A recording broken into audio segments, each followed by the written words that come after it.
Data. Data comes in many sizes and many shapes. One way to understand data is to look at it as in gigantic spreadsheets. So these spreadsheets are organized in lines and in columns. The lines correspond to examples, and the columns correspond to features.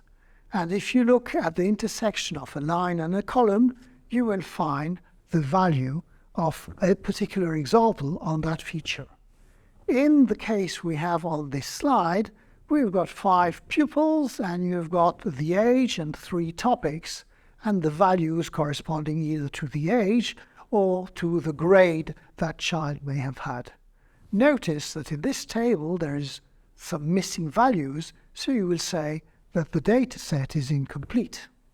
So data has got sizes, and the way computer scientists count sizes is very, very complicated, because the sizes have been rising over the history of computer science, which, even if it is a short history, has still just increased the size of what could be done in a huge way. I am not going to detail this. It is just so that you are not scared when you see different symbols indicating petabytes and zettabytes and gigabytes. These symbols do exist. Interestingly, the computer scientists don't count in hundreds and thousands like people do in physics. We count in multiples of 1024. Why 1024? Because 1024 is 2 to the power set of 10.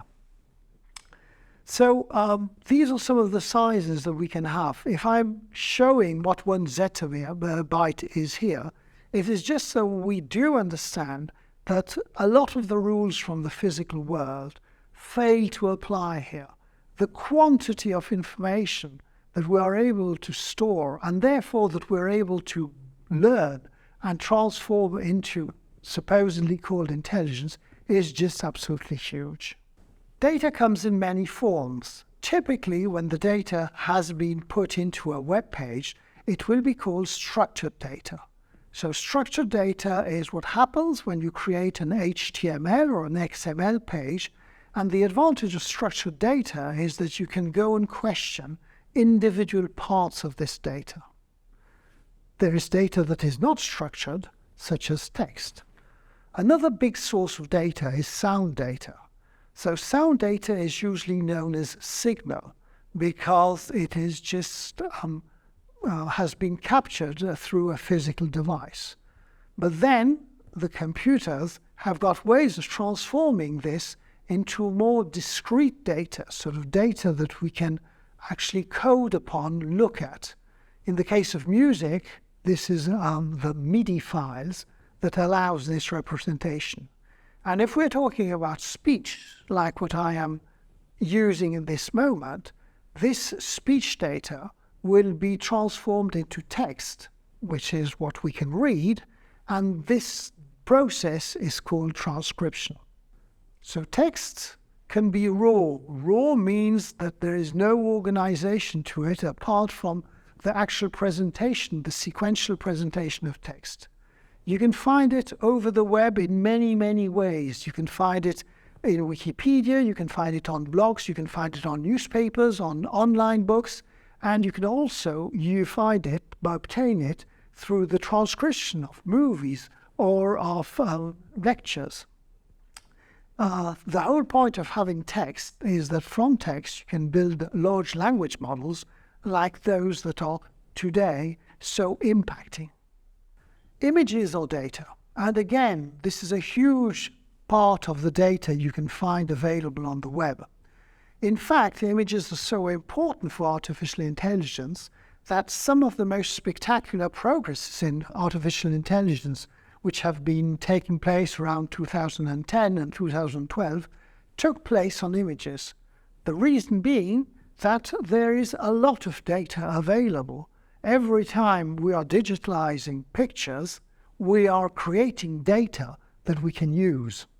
So these pictures have got the particularity that each picture is a collection of small pixels.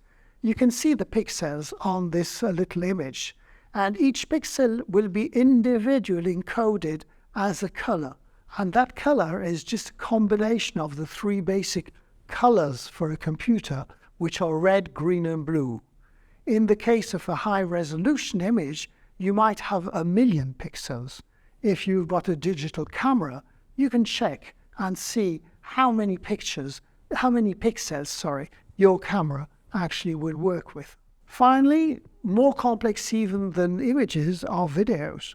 And again, we see how many of these video data sets are available over the web, allowing again to think about all sorts of artificial intelligence programs and applications there.